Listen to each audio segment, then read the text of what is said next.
Ration బియ్యం పంపిణీలో 32 రూపాయలు కేంద్రానివి అని నిజామాబాద్ ఎంపీ ధర్మపురి అరవింద్ అన్నారు. తెలంగాణ కేబినెట్ మినిస్టర్లో ఉత్తమ్ కుమార్ రెడ్డి కరప్షన్ చేయడంలో నెంబర్ 1 అని Nizamabad MP Dharmapuri Arvind sensational comment చేశారు. జిల్లా అభివృద్ధిపై నిర్వహించే దిశ కమిటీ మీటింగ్ లో పాల్గొనేందుకు జగిత్యాలకు వచ్చిన ఎంపీ సమావేశం తర్వాత మీడియాతో మాట్లాడారు. కేబినెట్ లో ఉత్తమ్ కుమార్ రెడ్డి చేసినంత కరప్షన్ ఎవరు చేయరని విమర్శించారు. జగిత్యాలకు మంజూరైన కేంద్రీయ విద్యాలయానికి ఇరిగేషన్ శాఖకు సంబంధించిన భూమిని ఎందుకు అలాట్ చేయడం లేదని ఆయన ప్రశ్నించారు. భూమి కేటాయించేందుకు కూడా ఆయనకు వాటాలు కావాలేమో అంటూ ఎద్దేవా చేశారు. కేంద్ర ప్రభుత్వ పథకాలు చేయాలని మాజీ సీఎం కేసీఆర్ చేసిన దరిద్రపు ఆలోచనతో ముందుకు పోతే అభివృద్ధి ఎలా అవుతుందని ఆయన ప్రశ్నించారు. జగిత్యాల శాసనసభ్యులు డాక్టర్ సంజయ్ కుమార్ ఏ పని ఉన్నా ఫోన్ చేసి కోఆర్డినేట్ చేసుకుంటాడు కాబట్టి జగిత్యాలకు అత్యధికంగా 60 కోట్ల ఫండ్స్ వచ్చాయని అన్నారు. మరోవైపు పేదలకు ఇస్తున్న రేషన్ బియ్యంలో సింహభాగం కేంద్రం ఇస్తున్నవేనని కిలో బియ్యానికి 32 రూపాయలకు కేంద్రం ఇస్తే 3 రూపాయలు రాష్ట్రం ఇస్తుందని అన్నారు. అలాంటప్పుడు మోడీ ఫోటో పెట్టడానికి ఉన్న అభ్యంతరం ఏంటని ఆయన ప్రశ్నించారు. కేంద్రం ఇస్తున్న బియ్యం పంపిణీ చేయడానికి రాష్ట్ర ప్రభుత్వం సంచులు ప్రింట్ చేసుకుని సీఎం రేవంత్, డిప్యూటీ సీఎం బట్టి, మంత్రి ఉత్తమ్ కుమార్ రెడ్డి ఫోటోలు వేసుకున్నారని ఆయన గుర్తు చేశారు. నిజామాబాద్ పార్లమెంట్ పరిధిలో జగిత్యాలకు అధికంగా నిధులు వచ్చాయని తెలిపిన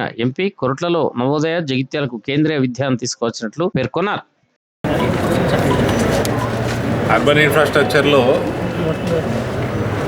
62 కోట్లకు పైన జగిత్యాల పట్టణానికి దాదాపు 18.7 కోట్లు కొరట్ల, 18.7 కోట్లు మెట్పల్లికి శాంక్షన్ అవ్వడం జరిగింది ఈ మధ్య. ఇందులో mostly drinking water, drainage facility plus ఇతర ఇన్ఫ్రాస్ట్రక్చర్ మీద కూడా ప్రపోజల్స్ పంపడం జరిగింది. అవన్నీ కూడా ఫాస్ట్ పేస్లో చేయాలన్నది నిర్ణయం చేయడం జరిగింది. ఇవన్నీ కూడా ఈ దాదాపు 36, 62, 98 దాదాపు 100 కోట్ల ఫండ్, 80% ఫండ్ కేంద్రం నుంచి శాంక్షన్ అవ్వడం జరిగింది. 20 కోట్లు రాష్ట్ర ప్రభుత్వం వాటా. ఇది కాకుండా ప్యాడీ ప్రొక్యూర్మెంటు స్పీడప్ చేయాల్సిందిగా కోరడం జరిగింది. రెండోది, ఈ ఏదైతే రైతుకి ఇబ్బంది లేకున్నంత వరకు ఏదైతే వాళ్ళకి ఏమన్నా డస్ట్ ఎక్కువ ఉన్నా ఏమున్నా కూడా అప్పటి వరకు ఏమన్నా కోతలు ఉన్నా పర్వాలేదు, కానీ కొన్ని చాలా మటుకు కంప్లైంట్స్ రావడము, దాదాపు బ్యాగుకి 2 కిలోలు, 3 కిలోలు, 4 కిలోలు కోతలు చేస్తున్నారని, ఇది మాత్రం తక్షణమే ఆపాల్సిందిగా, దాని మీద దృష్టి పెట్టాల్సిందిగా కూడా కలెక్టర్ గారు చెప్పడం జరిగింది. ఫసల్ బీమా పథకము రాష్ట్ర ప్రభుత్వం యాటిట్యూడ్ బాలేదు. రాష్ట్ర ప్రభుత్వం నుంచి వాళ్ళ ఇన్సూరెన్స్ వాటా కడతలేరు. వాళ్ళు కడతాము అని వాగ్దానం చేసి ప్రభుత్వంలోకి వచ్చిండ్రు, ఇవాళ కట్టలేరు, కట్టే పరిస్థితి కూడా లేనట్టు నాకు అర్థమవుతాం. సో ఈ అకాల వర్షాలకి, అతి వర్షాలకి ఇది ప్రతి సంవత్సరం వచ్చేది. ఫసల్ బీమా లాంటి పథకాలు ఇంతకుముందు కేసీఆర్ ప్రభుత్వం నెగ్లెక్ట్ చేసిండు, ఇప్పుడు ఈ ప్రభుత్వం కూడా నెగ్లెక్ట్ చేస్తుంది. ఇది మంచి పరిణామం కాదు. ఎందుకంటే ఇది మనకు ఎప్పుడో ఒకసారి వచ్చేది కాదు. ప్రతి సంవత్సరం మనకు సైక్లోన్లు వస్తున్నాయి, ప్రతి సంవత్సరం ధాన్యం దడుస్తున్నది, ప్రతి సంవత్సరం ఇదే రవసరం. కాబట్టి ఫసల్ బీమా ఇంప్లిమెంట్ చేసుకునే ఇంగిత జ్ఞానం ప్రభుత్వంకు ఉండాలి. రాష్ట్ర ప్రభుత్వం అమృత్ పథకం రివ్యూ చేయడం జరిగింది. ప్రధానమంత్రి సూర్య గారు ఈ ఇంట్ల మీద, ప్రతి ఇంటి మీద సోలార్ ప్యానెల్స్ 2 కిలోవాట్లకి మీకు సుమారు 1,20,000 నుంచి 1,30,000 ఖర్చు అవుతుంది. అందులో నుంచి మీకు 60,000 మీకు సబ్సిడీ ఇవ్వడం జరుగుతుంది. మిగిలింది కూడా లోను చాలా తక్కువ రేట్ ఆఫ్ ఇంట్రెస్ట్లో లోన్ దొరకడం జరుగుతుంది. మీకు దాదాపు కరెంటు ఫ్రీ అయిపోతుంది. ఇంకా మిగిలితే డబ్బులు కూడా మీ అకౌంట్లో పడతాయి. సో అట్లా పడ్డ అకౌంట్స్ కూడా ఎన్ని ఉన్నాయి అని వెరిఫై చేయడం జరిగింది. ప్రతి జూన్లో, డిసెంబర్లో సంవత్సరానికి 2 సార్లు ఏదైతే అదనపు ఉత్పత్తి జరుగుతుందో కరెంటు, ప్రతి వాళ్ళకి ఆమ్దాని కూడా వస్తున్నది. కాబట్టి దాని మీద కూడా ఈ స్కీమ్ మీద అవగాహన పెంచాల్సిందిగా ఈ డిస్ట్రిక్ట్ అడ్మినిస్ట్రేషన్ అడ్వైజ్ చేయడం జరిగింది. వాళ్ళు రాష్ట్ర ప్రభుత్వంతో ఏం కోఆర్డినేట్ చేసుకొని ఇంప్లిమెంట్ చేసుకుంటే it is more not just economical for the poor but also environment friendly. దానికి ఒక పైలట్ ప్రాజెక్ట్ కూడా ఒక గ్రామాన్ని ఎంచుకొని పైలట్ ప్రాజెక్ట్ చేయాల్సింది కూడా కేంద్రం నుంచి గైడ్లైన్స్ ఉన్నాయి. అది కూడా తొందరగా ఇంప్లిమెంట్ చేయమని చెప్పడం జరిగింది. ముద్రా లోన్ల పరిస్థితి నాట్ బ్యాడ్.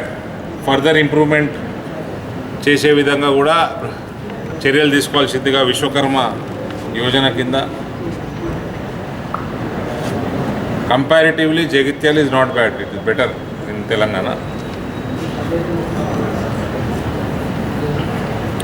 మెడికల్ హెల్త్ పైన రాష్ట్ర ప్రభుత్వానికి 0 ఇంట్రెస్ట్ ఉన్నది.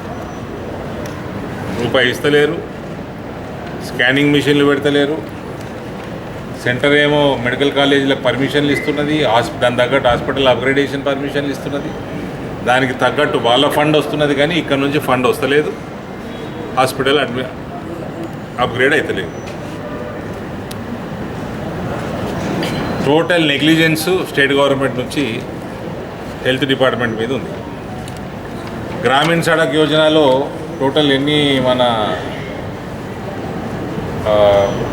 దాదాపు ఒక బ్రిడ్జు, ఇది ఒక రోడ్డు, ఈ వీటి మీద చెప్తాను. వేరే అన్నీ కూడా 90% 100% లాస్ట్ టైం అయినాయి, శాంక్షన్ అయిపోయినాయి, ఆల్మోస్ట్ కంప్లీట్ కూడా అయినాయి వర్క్స్. ఇబ్రాహీంపట్నం నుండి నడికుడ వయా యామాపూర్, ఫకీర్కొండాపూర్, ఇది total negligence of district administration, complete negligence of district administration.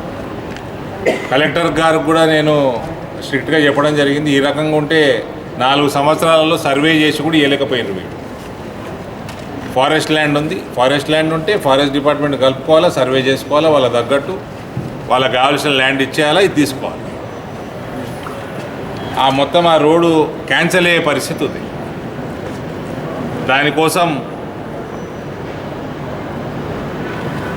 ఎక్స్టెన్షన్కి మీరు సర్వే డీటెయిల్స్ తొందరగా అప్లోడ్ చేసి ఎక్స్టెన్షన్కి రిక్వెస్ట్ పెట్టుకోమని చెప్పినాను. కేంద్ర ప్రభుత్వం తోటి అడుగుదాం మళ్ళా. ఇప్పటికీ 4 సంవత్సరాలు దాటిపోయింది వాళ్ళు శాంక్షన్ చేసి, 5 సంవత్సరాలు వేస్ట్ చేశారు డిస్ట్రిక్ట్ అడ్మినిస్ట్రేషన్. బ్రిడ్జ్ ఒకటి, సరే బ్రిడ్జ్ ఒక 3-4 మంత్స్లో కంప్లీట్ చేస్తా అన్నారు. ఎక్కడది? Bhupathipur cross road.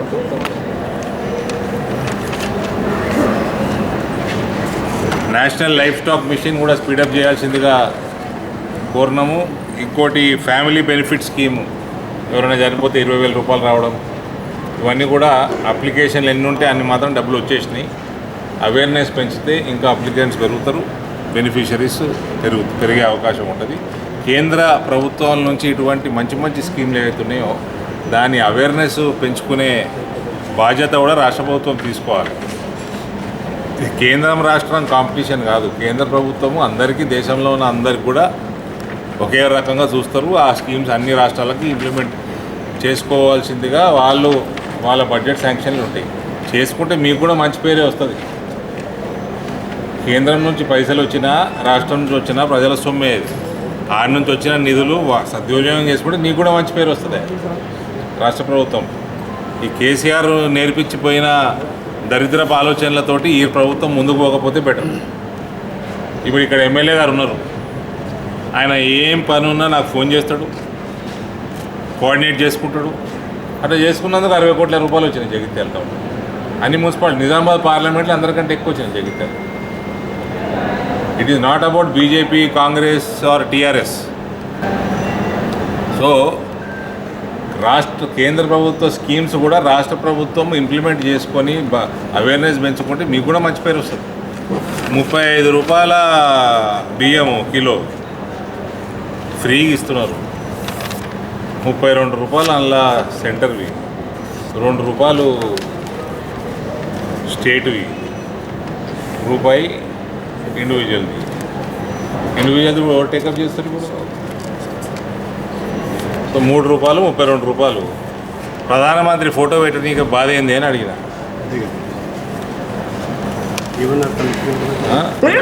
ఏదో నీళ్ళు నమ్ములుతూ ఉంటారు. కలెక్టర్ గారు నీళ్ళు నమ్ములుతారు, ఆఫీసర్లు అయితే సరే కలెక్టరే నీళ్ళు నమ్ములుతున్నారు.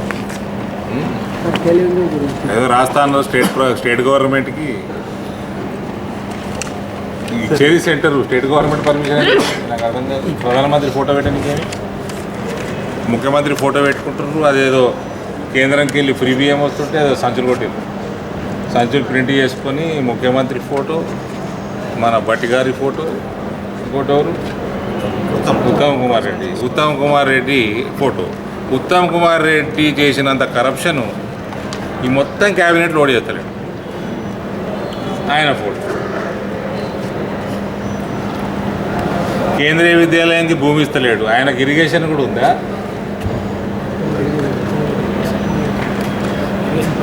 Irrigation land Uttam Kumar Reddy. పొంగులేటికి రెవెన్యూ ఉన్నది. ఈ ఉత్తమ్ కుమార్ రెడ్డికి కేంద్రీయ విద్యాలయం ఇస్తే మీకు ల్యాండ్ ఇవ్వడానికి ఏందా ఇబ్బంది? నీకు నాకు అర్థం కాదు. ఏదో నాంచుకుంటున్నావు అంటే పైసలు వాటాలు కావాలి అందులో కూడా. కేంద్రీయ విద్యాలయం శాంక్షన్ అయితే ల్యాండ్ ఇవ్వడానికి ఇన్ని రోజులు ఎందుకు పడుతుంది? ఇంకా 80 ఎకరాలు ఉందంటే కదా, మీరంతా జగిత్యాలలో, మీకు ఐడియా ఉంటుంది కదా. అందులోకి 10 ఎకరాలు ఇవ్వడానికి ఏమి, ఇంకా తక్కువనే అడిగారు. పక్కకు స్టేడియం ఉందా? ప్రపోజల్. అందులో ఆ స్టేడియమే వాడుకుంటాము, మాకు స్కూల్ మందము, మా బిల్డింగ్ల మందము 5 ఎకరాలే అడిగినట్టు. నేను అది కూడా ఎందుకు అడుగుతారు? 10 ఎకరాలు అడగాలి. సరే ఆ స్టేడియం వాడుకో, అయినా కూడా ఇస్తలేడంటే ఈయన. ఏం కావాలి మరి? నాకు ప్రాబ్లం ఏంది? నాకు కేంద్రీయ విద్యాలయం పైసలు ఇవ్వాలా? ఈయనకి కమిషన్లు ఇవ్వాలా? ఇస్తారా? నీ బాధ ఏందో నాకు అర్థమవుతలేదు. ఇంకో దగ్గర కూడా ఇరిగేషన్ ల్యాండ్ శాంక్షన్ చేస్తున్నాడు, రివ్యూలు వచ్చింది. అమృత్ బిల్డ్ ఇవన్నీ ఆయన సొంత ల్యాండ్లు అనుకుంటుండో ఏందో మరి. ఇబ్బందికరంగా ఉంటే ఆల్టర్నేట్ తొందరగా ఇవ్వాలి కదా, మళ్ళీ ఆ ఫండ్స్ కూడా వాపస్ అవుతాయి. లేదు జగిత్యాల ప్రజలకి మొన్న కొరుట్ల నవోదయ, ఇప్పుడు జగిత్యాల పట్టణంలో కేంద్రీయ విద్యాలయం, ఈ రెండు కూడా వచ్చినందుకు శుభాకాంక్షలు. నవోదయ అయితే ల్యాండ్ గేండ్ అని శాంక్షన్ చేయించిన మాకు, నేను కూడా ఎంబడబడ్డా. కొరుట్ల టౌన్ కానుకొని బైపాస్ రోడ్కి మంచి ల్యాండ్ అయిపోయింది. ఇక్కడ ఈయన బాధ ఏందో ఉత్తమ్ కుమార్ రెడ్డి అర్థం కాలేదు.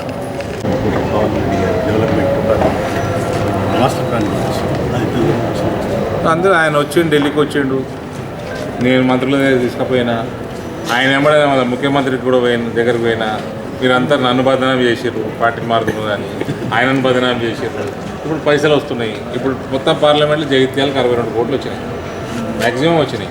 నిజామాబాద్ పట్టణం కంటే ఎక్కువ వచ్చినాయి. ఈ కేవీ వచ్చింది, మీకు నవోదయ వచ్చింది. Jagtial master plan proposal state మీరు స్టేట్ పంపించిన దాన్ని బట్టి సెంటర్ ఇస్తున్నారు. వాళ్ళ ప్రపోజల్ వాళ్ళు పంపించిన దాన్ని బట్టి చేస్తారు. వచ్చిన నిధులు కూడా సరిగ్గా సద్వినియోగం చేసుకుంటలేరు అన్ని డిపార్ట్మెంట్లో. రోడ్లు శాంక్షన్ అయినాయి, క్యాన్సిల్ అయిపోతున్నాయి.